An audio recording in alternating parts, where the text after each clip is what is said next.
Meio doido, o PowerPoint desapareceu, será lá?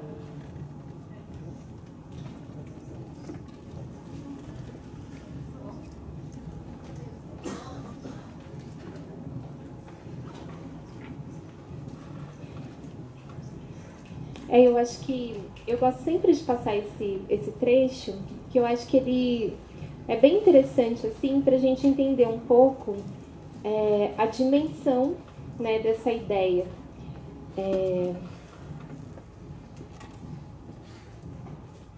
De um poder pastoral, essa ideia que o Foucault quer pensar de um poder pastoral a partir de uma gramática de funcionamento das coisas que está muito relacionado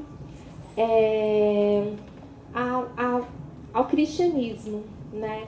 Num primeiro momento, a esse modelo católico e depois a esse modelo, né? Essa forma de gestão que vai estar muito relacionada a esse modelo da reforma protestante. Alguém quer comentar alguma coisa? Esse filme é muito bom, né? Também gosto. Bom, a primeira questão importante que eu acho que esse livro demonstra pra gente é que, bom, primeiro que o Foucault está tentando pensar a partir, né, desse texto, né, a questão do problema do Estado e da população, né? Então ele está querendo tentar pensar como é que emerge, né, esse modelo de gerenciamento que é o Estado e como é que emerge esse foco de gerenciamento que seria a ideia de população. Então são dois problemas que acabam emergindo no mesmo momento. E aí eu acho que ele logo de início nesse texto já recupera algumas questões que a gente já pensou, mas que é super importante recolocar, que é o modo como ele vai olhar para esse problema. Então qual é a primeira coisa que ele vai fazer? Bom, primeiro, ele vai pensar a instituição pelo seu exterior e não pelo seu interior. O que isso significa?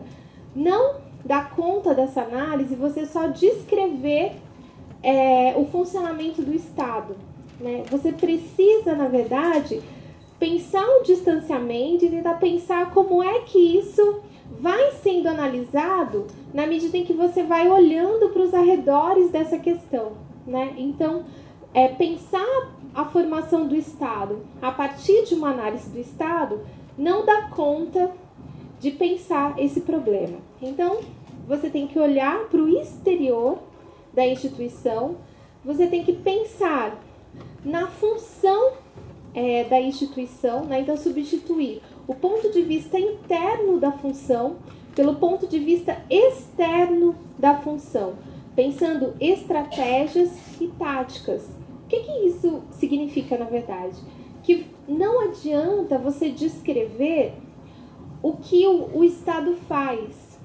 Você precisa olhar para o Estado a partir do que é constituído a partir desse modelo específico de poder, né? Então você precisa olhar para o externo, né? Você precisa olhar para o que não necessariamente tem uma relação direta com esse Estado moderno, mas que pensar esse mecanismo e essa função é fundamental para entender o que de fato essa instituição faz, né? Como é que é pensado formas de fazer a partir desse fato.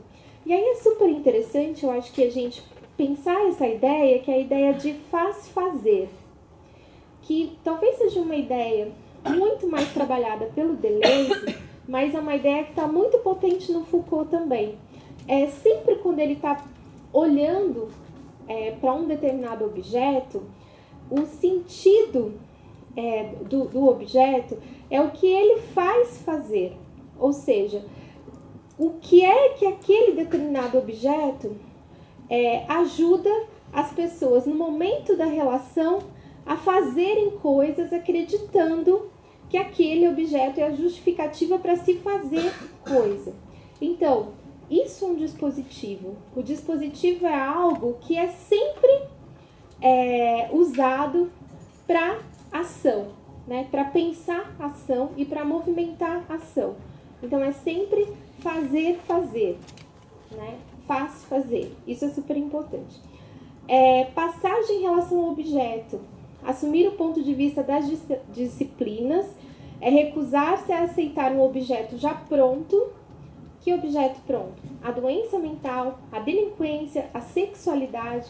Então, você nunca vai aceitar isso como algo pronto, olhar para isso e descrever. Não. Você vai tentar pensar qual é o exercício que vai produzindo e autonomizando essa forma específica como algo que não tem começo nem fim, é algo que é sempre assim, né? Então seria mais ou menos essa a ideia. Dentro desse texto, eu acho que é uma ideia super potente para a gente, para o meu trabalho, por exemplo, é uma ideia que rende bastante, que é pensar governo. A gente, como a palavra governo foi uma palavra muito usada, né, e é muito usada nessa forma política, né, que a gente está mais acostumado, né, o presidencialismo de coalizão, essa forma de democracia. Então, a gente sempre, quando ouve governo, a gente vai lembrar de Estado. Mas o Foucault, na verdade, ele está tentando pensar a ideia de governar a partir de uma episteme das formas de governo. Dentro desse processo, ele vai recuperando algumas dimensões históricas da palavra governo. E é dentro dessa relação que aparece essa ligação entre o governo de si e o governo dos outros. Governo de si, governo dos outros, são temáticas que emergem exatamente em relação, porque você precisa realmente desenvolver essa concepção de si para que isso de fato se produza como governo dos outros. Então, pensar a categoria governo é super importante. E pro Foucault, entender como governo é empregado na modernidade também é muito importante, porque isso não é à toa, né? A primeira ideia que se vem com a categoria governo governo sempre diz respeito a conduzir, a condução. Então, governar é conduzir alguém. É por isso que quando um carro sai da pista, diz o carro estava desgovernado. Porque governar é conduzir. Conduzir remete a gente ao quê? Fala qualquer coisa, gente. Só pra... a direção também. Mas também... Vocês estão muito profundos, gente. Tô pensando numa coisa mais leve, mais light. Direção, condução, diz respeito a movimento, a circulação. Daí, então, a gente recupera essa ideia do Foucault que o poder é circulação. E é por isso que a categoria governo é super importante, porque governar é fazer circular, né? Exato, dar movimento a uma coisa. A primeira vez, né, que a categoria governo é empregada dentro dessa construção mais reconhecida como Ocidente e tudo mais, é na teologia cristã, em que no Novo Testamento aparece a ideia de governo das almas. Essa ideia de governo das almas está exatamente relacionada a essa dimensão de conduzir, né? Então, a função de um discípulo de Jesus ou de um apóstolo de Jesus era uma função de condução, né? De governar, conduzir. A partir mais ou menos da Idade Média, o conceito, essa palavra governo, também passou a ser reconhecida sob outro significado que diz respeito a si. Então, governar era cuidar de si, né? Então, estava relacionado a uma autogestão. E estava muito relacionado a regime. E regime era regime mesmo. Então, a palavra governar, novamente, não era uma palavra usada necessariamente nesse âmbito que a gente pode pensar mais classicamente como um âmbito político, mas era usada dentro dos monastérios para que monges disciplinassem o jejum, né? Então a ideia de governo e a ideia de não comer, ela passa a ser usada para essa ideia de cuidado de si, né? Então, apesar do Foucault recuperar toda essa ideia do cuidado de si na Grécia e no período helenista, é super importante também pensar como essa ideia de governo emerge dentro das instituições cristãs para tentar dar conta dessa dimensão disciplinar do cuidado de si mesmo em relação ao pecado, né? E aos pecados capitais, a gula. Então, toda essa dimensão muito relacionada a essa ideia. Uma questão super importante, né, é que nunca se governa um estado e nunca se governa um território. Quem é governado são as pessoas. Então, a palavra governo, ela não é uma palavra que diz respeito a um território, ela não é uma palavra que diz respeito a um recorte geográfico. Governo é condução, governo sempre diz respeito a gente, né? Está sempre pensando movimentação de pessoas ou cuidado, né? Cuidado de si. Então, governo é usado para pensar pessoas, indivíduos e coletividades.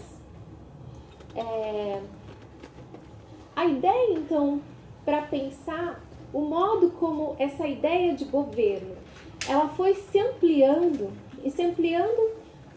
para pensar outras materialidades e a partir daí então conseguir ser importante para pensar a gramática do poder dessa governamentalidade, o Foucault recupera então o que ele vai chamar de dispositivo do poder pastoral.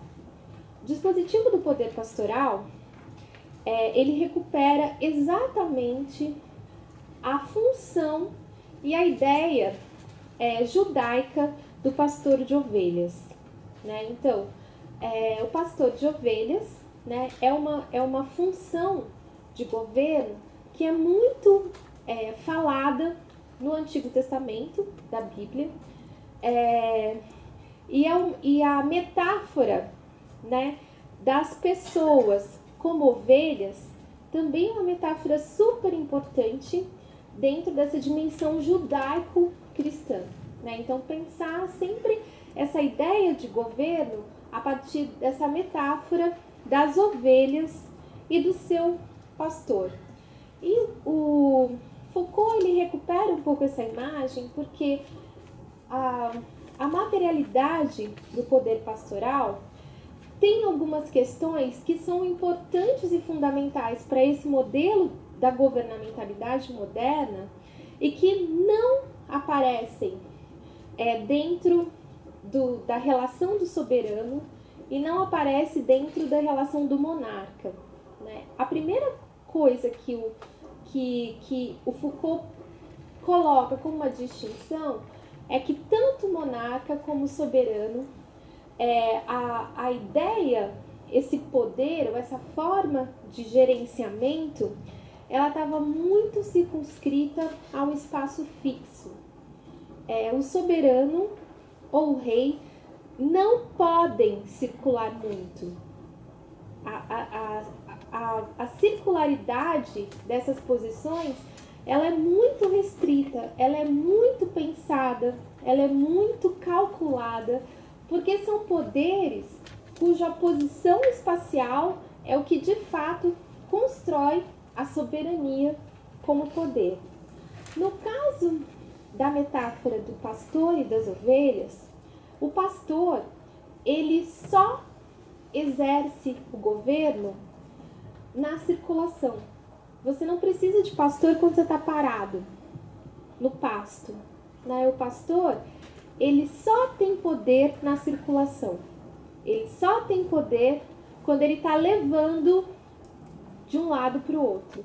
Então é um poder que só existe na circulação, que só existe em movimento, né? Então é um poder que tem uma ideia de um objetivo, o pasto, e uma estratégia de pensar um caminho até lá. E toda a dimensão prescritiva desse poder se desenvolve durante o caminho. Se manter ali não precisa ou realmente não dispõe de estratégias. É um poder pensado em movimento, né? Pensado mesmo no movimento. E ele vai dizer, jamais na antiguidade grego-romana haverá a ideia de que certos indivíduos poderiam desempenhar em relação aos outros o papel de pastores, ou seja, de guias, ao longo de toda a sua vida, guiando-os ao longo de toda a sua vida, do nascimento à morte. Depois ele vai dizer, poder pastoral não tem por função fazer mal aos inimigos. As inimigas, Sua principal função é fazer o bem em relação àqueles de que cuida. Fazer o bem no sentido mais material do termo, no sentido bio. Alimentá-los, garantir subsistência, oferecer pasto, conduzir as fontes, permitir-lhes beber, comprar boas pradarias. Então, é um poder que se volta para uma condução a uma ideia de vida que está muito relacionada à subsistência, né? A dar possibilidades de existência dessa vida. O pastor disporá de meios de análise, de reflexão, de detecção do que se passa, mas também que o cristão será obrigado a dizer ao seu pastor tudo o que se passa no âmago de sua alma. Aí começa uma questão que é super importante do poder pastoral, que se torna super importante para o dispositivo da sexualidade, que é a emergência da confissão, né? E a confissão como uma tecnologia individualizadora, porque você precisa fazer o que para a confissão? O exame de si. É a consciência de si que precisa entrar nessa relação e que precisa ser apresentada à posição de quem está nessa posição de governo, né? Ele será obrigado a recorrer... Nossa, esse 37 aqui, gente, não tem nada a ver. É um número para quem quer jogar no bicho.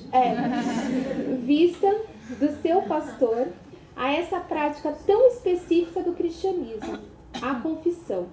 Então, o poder pastoral, ele é o quê? O poder pastoral é um governo dos vivos. O biopoder, sob este aspecto, estará muito mais próximo do poder pastoral do que da soberania. Então, é nessa ideia de pensar uma gramática de poder voltada para a manutenção de uma forma específica de vida e de defesa de vida, que o Foucault, então, vai pensar que aproximar as instituições e todos esses mecanismos de controle de população da biopolítica ou do biopoder a essa dimensão e essa justificação da importância da vida para o poder pastoral. O Foucault, ele vai, na medida em que ele vai avançando no texto, ele vai mostrando algumas características desse poder pastoral e elas são super importantes porque ele vai desenvolvendo essas características como sendo características muito dialogáveis com a justificação moderna do Estado como governo, né? E de suas tecnologias e suas instituições como protetoras das pessoas. Bom, o poder pastoral, ele é um poder que não se exerce sobre um território. Ele é um poder que, por definição, é exercido sobre um rebanho. Por quê? Né? O rebanho, ele é nômade. Ele nunca pode estar sobre um território exclusivo, porque ele sempre tem que estar em circulação, porque se ele ficar naquele lugar morre, né? Todo mundo morre. O poder pastoral é fundamentalmente um poder benfazejo. O que isso significa? Que o poder pastoral é bonzinho? Não, não é isso. Um poder benfazejo é uma necessidade de produzir uma justificativa atrelada a uma ideia de bem fazer e de bem-estar.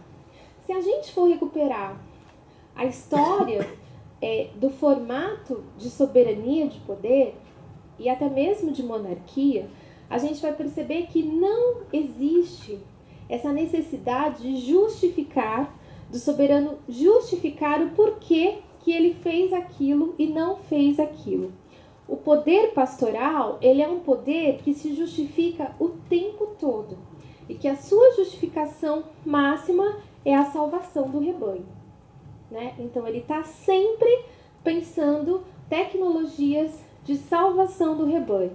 E salvação do rebanho é o quê, gente? É vida, né? Então, essa ideia de vida que vai sendo super importante para pensar essa ideia, essa salvação, né? Então, ele é um poder benfazejo, porque ele é um poder que só se faz a partir de uma justificação de bem fazer. Ele precisa mostrar que está fazendo bem. Sendo o poder pastoral definido pelo bem fazer, ele não tem outra razão de ser senão fazer o bem. Porque o objeto essencial para o poder pastoral é a salvação do rebanho. Algo que não está distante do soberano, que seria a salvação da pátria. Na verdade, não é soberano, mas do modelo do Estado e dessa nossa ideia de nação. E há mesmo os mártires, né, que a gente sempre constrói nessa historiografia, que protegeram a nação, que se sacrificaram pela nação. Então, sempre essa ideia de salvação é super importante. A forma que o poder pastoral adquire não é, inicialmente, a da manifestação da força ou da superioridade. Isso é um ponto super importante. O poder pastoral se manifesta inicialmente no seu zelo, na sua dedicação e na sua aplicação infinita. Sabe aquela pessoa que é boa gestora? Não é político, é gestor. Já ouviram? Então, Oi? Um bom gerente. Bom gerente. Então, está tudo super relacionado a essa justificação desse poder que não precisa. O que está em disputa não é a força, mas é a sua capacidade de cuidado, né? E de cuidado desse rebanho. E essa é uma figura tão poderosa, se a gente for olhar, por exemplo, e tão poderosa para essa nossa tradição judaico-cristã, se a gente for olhar, por exemplo, alguns exemplos bíblicos, eu não sei aqui quem assiste a Record, mas se você não assiste, assista, porque as novelas bíblicas ensinam a Bíblia, então você já vai dando aquele spoiler. E nos exemplos bíblicos, né, em que vai se construindo essa fisionomia e essa microfísica desse poder benfazejo, quem era Moisés? Ninguém assistiu, né? A novela da Record, 10 Mandamentos. Isso. E Moisés, Deus apareceu para ele no meio de uma sarça, pegando fogo. E, gente, a Record, eles gastaram muito nessa tecnologia. Fazer essa sarça e fazer o Mar Vermelho abrir foi uma coisa, assim, muita tecnologia de novela, assim, foi... E Deus aparece, segundo essa passagem bíblica, Deus aparece para Moisés quando ele está fazendo o quê? Ele se casa com uma mulher cuja família tinha uma tradição de pastorear ovelhas. Era uma família de pastores de ovelhas, já tinha pastora naquele tempo. Olha que revolução. Eram mulheres pastoras de ovelha. E o Moisés, ele foge, né, do Egito e tal, fica chato. Quando ele vai para casa com essa mulher, ele se torna um pastor de ovelha. Quando ele se torna pastor de ovelha, aí Deus fala assim, olha, agora sim está preparado. Que ele sabe cuidar das ovelhas. Aí aparece no meio do deserto e fala assim, agora você volta lá no Egito e guia o povo. Moisés é uma metáfora tão forte desse poder pastoral que ele não entra no território, né? Ele não era um bom guia, porque ficaram 40 anos andando 7 quilômetros, mas não, tô brincando. Eram uns 400 quilômetros, eles ficaram ali, mas não é fácil, né, gente? Não tinha Waze, não é fácil. E então o pastorado, o poder de Moisés não estava na terra prometida, que mana leite e mel. Eu fico imaginando que terra é essa que mana leite e mel e se isso é bom. Você viver num lugar que tem mel escorrendo, leite, não sei. Mas enfim. Ele então justifica o poder dele é justificado durante a circulação. É um poder que circula. Não é um poder que se faz na chegada do território. É um poder que só acontece na circulação pelo deserto, né? Então, essa ideia... Aí, tipo, Davi, que foi outra novela da Record. Davi também, sempre aquela história. Tinha um rei fortão, bonito, aí Davi era todo magrinho e não sei o quê, mas Deus escolhe Davi. E Davi era o quê? Qual era a profissão de Davi? Pastor de ovelhas. Então, essa ideia desse poder judaico-cristão que se constrói por essa dimensão de produzir guia, né, de conseguir levar uma população de um lugar para o outro, e um poder que se dá sobre uma população e não sobre um território, é realmente uma ideia super forte, né? Então, ele vai dizer, o poder pastoral se manifesta inicialmente por seu zelo e dedicação e sua aplicação infinita. O poder pastoral, ele é um poder individualizante. E esse é um princípio super importante para essa ideia de população, de controle de população. Porque ao mesmo tempo que você produz estatísticas, você tem que produzir mecanismos de individuação. Você tem que produzir RG, CPF, nome, sobrenome, outro sobrenome, uma série de tecnologias que consigam te fazer aparecer como indivíduo quando você tiver que aparecer, né? Então, é um poder muito individualizante, né? E o poder essa metáfora do pastor de ovelhas, novamente coloca isso em questão, porque é um pastor que esse poder pastoral precisa dar conta individualmente de cada uma das pessoas, né? Ele, inclusive, deixa 99 ovelhas para ir atrás de uma, né? Então, essa seria a metáfora. É um poder que guia para o objetivo e serve de intermédio para esse objetivo. O homem ocidental aprendeu durante milênios a pedir sua salvação a um pastor que se sacrifica por ela.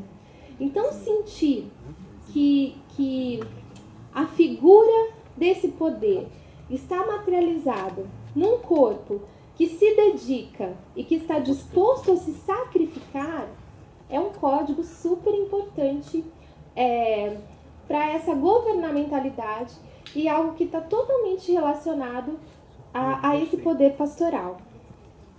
Aí, vamos pensar agora a microfísica desse poder, né? Bom, então o pastorado, ele é um poder exercido por apenas uma figura.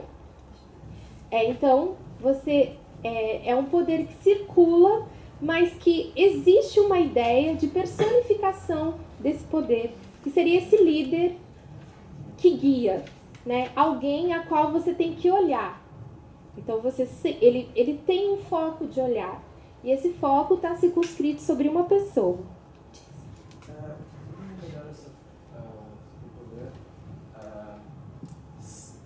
No nível mais micro, eu posso ver isso dentro da família, ainda mais nessa certa ideia que família que deve dar caráter, educação, essas ideias que eu tenho. Super, claro. Não, porque aí a gente vai produzindo, né, essa ideia de poder em várias instâncias, né?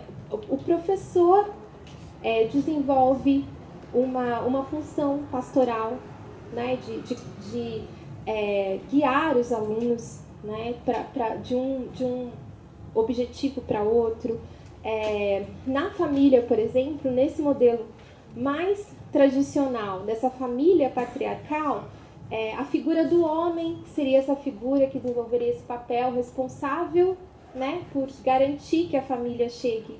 E é muito interessante, né, que aí a gente entender que o modo como as nossas relações sociais são produzidas e a nossa própria história e disposição familiar são as mulheres que desenvolvem essa função pastoral.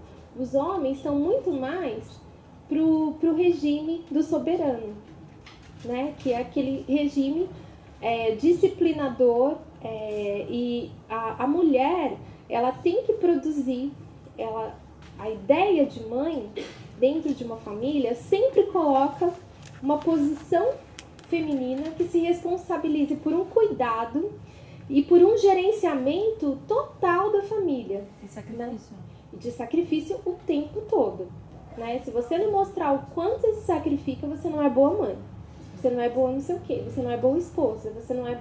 Então, é interessante a gente pensar o modo como o catolicismo, né, foi super importante para forjar a nossa identidade nacional e um catolicismo que precisou apostar em algumas figuras específicas de cuidado e de sacralidade, né, num espaço em que você praticamente não tinham homens próximos de famílias, de crianças, e que essas mulheres elas são ensinadas como um poder pastoral, né? E você se sente mal se seu filho vai fazer outra coisa que você não queria, tipo, você é de esquerda, seu filho vota no Bolsonaro, eu me sentiria muito mal. Isso, então tem uma dimensão dessa função pastoral que o Foucault não trabalha, mas que ela ajuda muito a gente a entender algumas posições e disposições de gênero, né? E inclusive toda uma divisão étnico-racial também, que vai colocar algumas pessoas sempre em determinadas posições e outras em outras, e sempre nessa dinâmica de que ovelhas não podem... uma característica da ovelha é a obediência ao pastor, né? E, então, essa coisa de ser obediente e de produzir uma obediência civil é uma linguagem super importante para o Estado. A obediência civil não era uma questão durante o soberano e o período de vigência do absolutismo e do soberano, mas é uma questão fundamental no Estado moderno. Você precisa produzir mecanismos de obediência civil. Quem não é obediente perde os direitos. Então, a obediência é uma questão super importante. Alguém quer falar mais alguma coisa? Diga. Tem que fazer teologia, brincadeira. Então, tem um conjunto de coisas que pode transformar alguém nessa posição do pastorado, né? Que pode estar relacionado a questões familiares, a trajetórias familiares de vida, a própria posição dentro dessa configuração de população que algumas pessoas vão ocupar em detrimento de outras. Mas eu acho que o mais importante que o Foucault talvez esteja tentando demonstrar é que essa imagem do pastorado, do poder pastoral, esse poder que só funciona na circulação, é que esse poder é uma linguagem. E é uma linguagem que modula o modo como a gente vê e pensa poder. Né? O modo como a gente sempre, quando a gente ocupar determinadas posições de poder, a gente sempre vai acionar essa linguagem desse poder pastoral, né? Desse poder que sempre se justifica para o bem. Então, tá todo mundo detestando, mas você fala assim, não, mas eu estou fazendo isso porque é bom, é para sua salvação. Eu tenho que fazer isso. Então, você é uma modelagem, né? É uma ideia que movimenta a nossa relação e o modo como a gente se deixa ser conduzido. E aí a gente vai para as redes sociais e tá todo mundo se seguindo. Né, gente? Qual é a linguagem da rede social? Seguir. Viajei agora, né?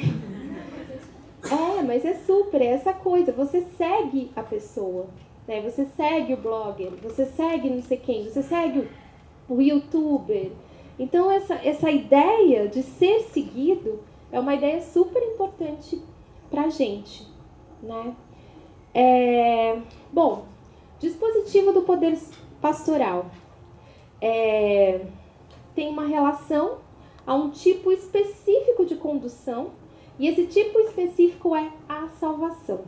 O poder pastoral, ele sempre vai se justificar a partir da ideia de salvação. A comunidade de destino obriga o pastor a conduzir, levando em conta o princípio, que ele vai chamar o princípio da responsabilidade analítica, o princípio da transferência exaustiva, da inversão de sacrifício e o princípio da correspondência alternada. A gente já vai entrar mais nisso. Caio, pode falar. Eu estava pensando se regimes totalitários como, sei lá, Hitler, Stalin, etc., seria uma mescla de poder pastoral com o poder do soberano, porque ao mesmo tempo que você tem a mão de ferro, você tem essa retórica da pessoa que conduz a nação, que faz pelo bem do povo. Seria uma mescla? Não, sim, eu acho que os nacionalismos, eles têm uma dimensão muito salvadora, né? E uma ideia muito salvadora de que você tem um povo escolhido, né? Uma população escolhida, que precisa ser protegida, e é mais ou menos dentro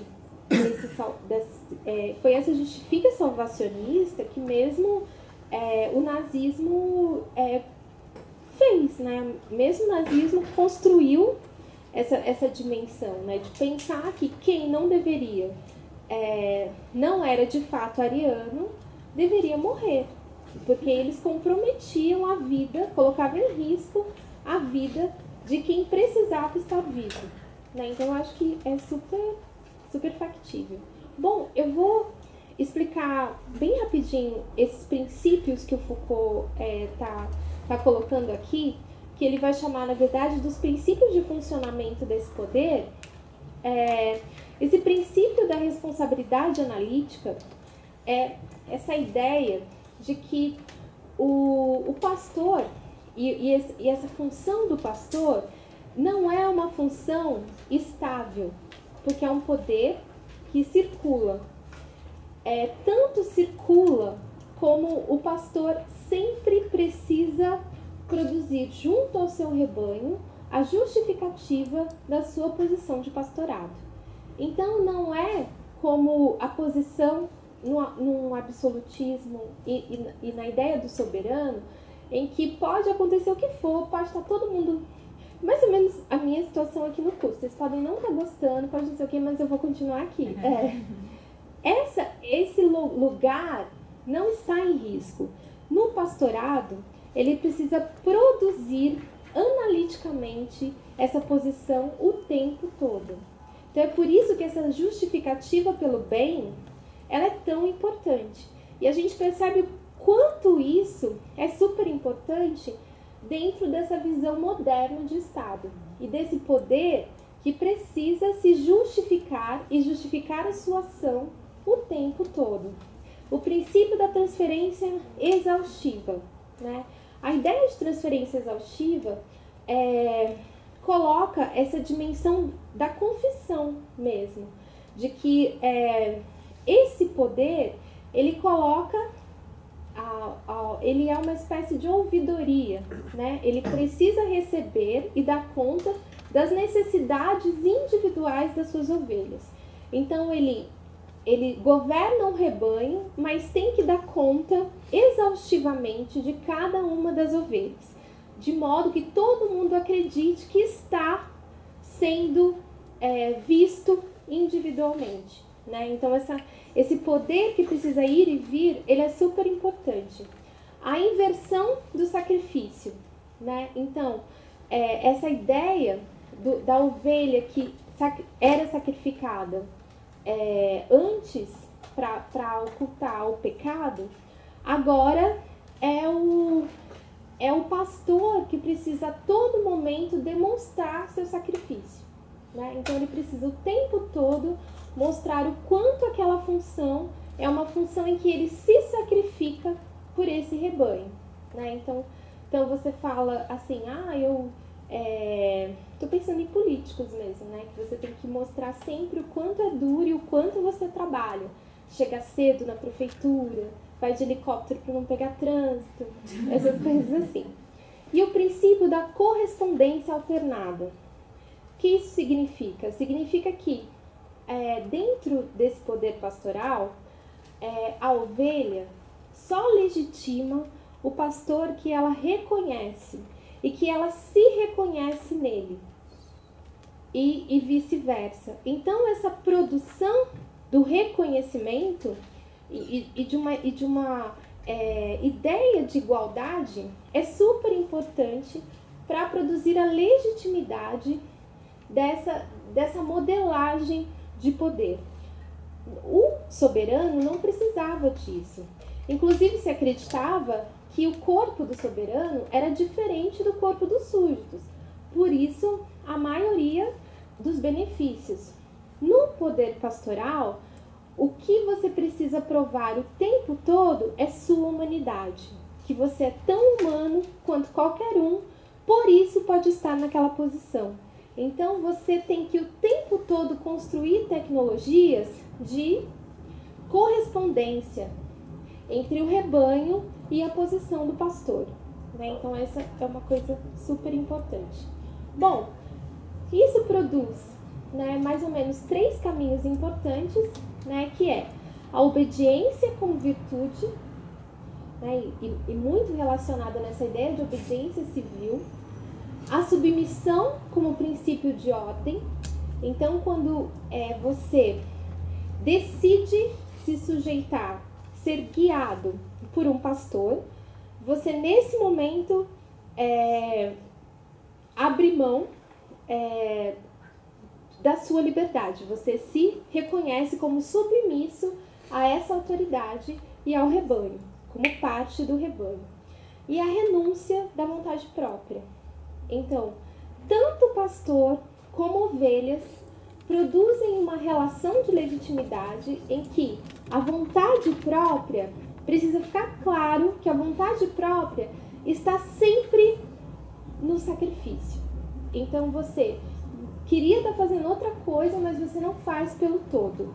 Você queria não andar, você queria ficar ali, mas você anda pelo todo. Então, tanto pastores como ovelhas precisam entender a totalidade e pensar que por conta dessa totalidade, renuncia-se à vontade própria. A questão é que a ideia de vontade própria e a construção da renúncia dessa vontade acaba construindo a ideia de um eu. E de um eu que tem tanta vontade que consegue até renunciar. Então, vocês percebem como esses mecanismos são super importantes para produzir esse indivíduo moderno. O indivíduo moderno que se autoexamina, que confessa, né, confessa para o padre, confessa para o pastor, confessa para o Estado, e que o tempo todo tem consciência de si, da sua humanidade, a ponto de ter consciência do que deixa de fazer em prol do todo, né? E de ficar o tempo todo falando, eu não faço, né, porque tem minha mãe, eu não faço porque eu não posso sair agora pichando tudo se... Hoje eu tô com Dória, assim, né? Então, vocês percebem o quanto é uma dimensão e é uma gramática que o Foucault olha, né, para o modo como isso é narrado na Bíblia e olha para o modo como isso é produzido na Idade Média e consegue perceber um conjunto de familiaridades com o modo como se pensa atualmente Estado, nação e vida, né? E uma ideia de política pública que é movimentada pela ideia de salvação, né? Quem precisa de política pública precisa de salvação, né? Então, essas coisas todas são super importantes. Alguém quer falar alguma coisa? Eu acho que era isso, gente. Bom, vou só colocar a conclusão, só para não dizer que... O pastorado cristão é, então, para Foucault, o prelúdio da governamentalidade, forma de poder que se dá por objeto à conduta dos homens. Então, é um poder que não age sobre o território, age sobre as pessoas, e como precisa conduzir, ele precisa cuidar das condutas, porque se a conduta escapa, a pessoa escapa. Então é por isso que é uma gestão totalmente voltada para corpos e para sujeitos. Diga, Irina. Todo poder é governo? Para o Foucault, então, e não é. Porque pensar poder sempre vai te levar a uma ideia de governo.